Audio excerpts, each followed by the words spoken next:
Assalamualaikum warahmatullahi wabarakatuh.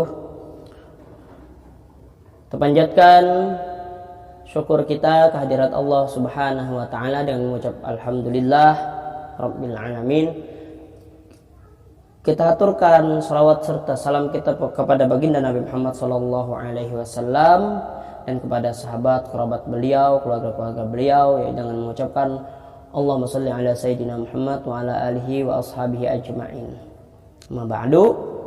Di sini pertemuan selanjutnya kita membahas tentang surah Al-Qadar. Nah, jadi hikmahnya, jadi sebelum kita membicarakan tentang surah Al-Qadar tadi, ada hikmahnya dari Aisyah. Beliau mengatakan Rasulullah sallallahu alaihi wasallam biasanya beritikaf pada 10 hari bulan Ramadan. Jadi beliau bersungguh-sungguh lalu mendapatkan Lailatul Qadar pada 10 terakhir daripada bulan Ramadan tersebut. Nah, Ramadan telah lewat, mudah-mudahan kita dipertemukan dengan bulan Ramadan yang akan datang. Dan segera di Ramadan yang akan datang kita bisa menjalani sesuatu yang normal, bukan di dalam keadaan yang mengancam kita dengan wabah virus corona ini. Jadi dalam kitab suci Al-Quran, surah Al-Qadar itu terletak pada juz 30 atau juz amma. Jadi urutan surah Al-Qadar itu adalah surah ke-97. Surah Al-Qadar terdiri 5 ayat, jadi diturunkan sesudah surah Abasa wa Tawalla. Kemudian Al-Qadar artinya itu satu kemuliaan. Yang namanya Al-Qadar diambil dari ayat pertama dalam surah tersebut. Nah, yang berbunyi Inna anzalnahu fi lailatul qadar. Nah, jadi kayak begitu bunyinya. Surah Al-Qadar termasuk golongan surah-surah yang makkiyah. Nah, jadi sebab turunnya di Mekah. Jadi bunyi surah Al-Qadar tersebut kita simak bersama-sama. A'udzu billahi minasy syaithanir rajim. Bismillahirrahmanirrahim. Inna anzalnahu fi lailatul qadr. Wa ma adraka ma lailatul qadr. Lailatul qadri khairum min alfi syahr.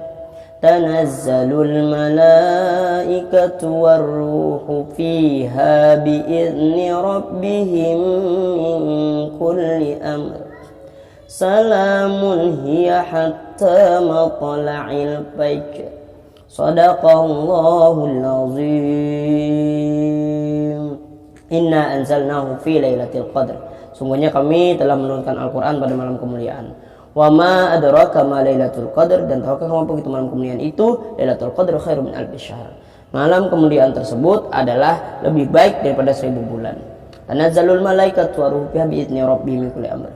Pada malam itu juga malaikat dan malaikat Jibril selaku pemimpin dengan izin Tuhannya untuk mengatur segala urusan. Salamun hiya hatta matla'il fajr. Salamun hiya hatta matla'il fajr, yang itu malam itu penuh dengan kesejahteraan sampai terbit fajar. Jadi kita memahami isi surah Al-Qadar ini. Surah Al-Qadar menjelaskan tentang Lailatul Qadar. Lailatul Qadar artinya malam kemuliaan. Malam Lailatul Qadar itu menjadi malam kemuliaan. Pada malam itulah Al-Quran diturunkan pertama kali. Jadi orang beribadah pada malam itu nilai ibadahnya lebih baik daripada ibadah selama 1000 bulan.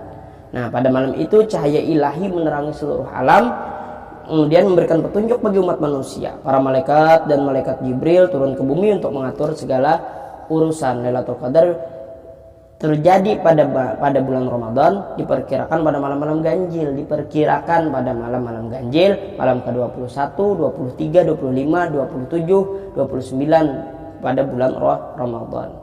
Maka pada malam-malam tersebut hendaklah kita meningkatkan amal ibadah agar kita dapat memperoleh kemuliaan Lailatul Qadar. Bagus-bagus dari malam awal bulan Ramadan sampai akhir bulan Ramadan tetap kita meningkat sampai mencapai batas yang maksimal di mata Allah Subhanahu wa taala. Nah, disitulah kita akan mendapatkan kemuliaan malam Lailatul Qadar, mudah-mudahan.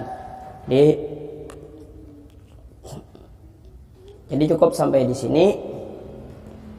Nah, jadi sedikit ulun menceritakan tentang hukum bacaan alif lam qamariyah dan alif lam syamsiyah. Membaca harus baik dan benar.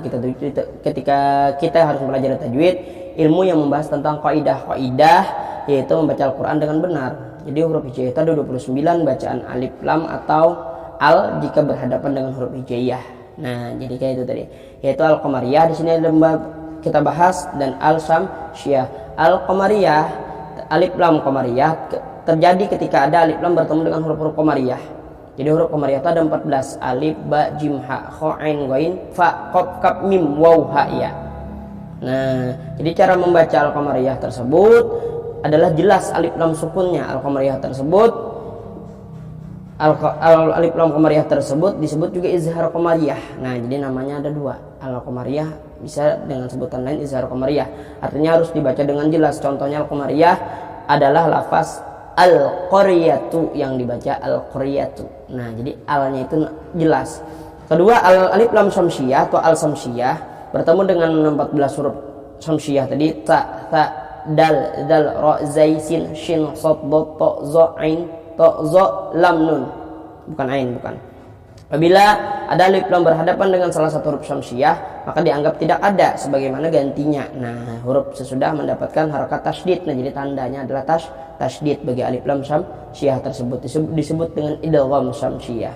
Jadi contoh lafaznya adalah as-subhu. Nah, tulisannya alif lam shad batasydid ba ha, dibaca as-subhu, dan alif lamnya hilang. Nah, diganti dengan kalimat so tadi, as-subhu. Nah, jadi di situ juga sedikit, mudah-mudahan kita dapat mengamalkan baca surah Al-Qadar tadi, memperhatikan daripada bacaan alif lam qamariyah dan alif lam samsiyahnya. Nah, jadi sampai di sini dulu ulun. Bila ada kesalahan bagi para penyampaian ulun, bagi para pendengar atau tidak berkenan di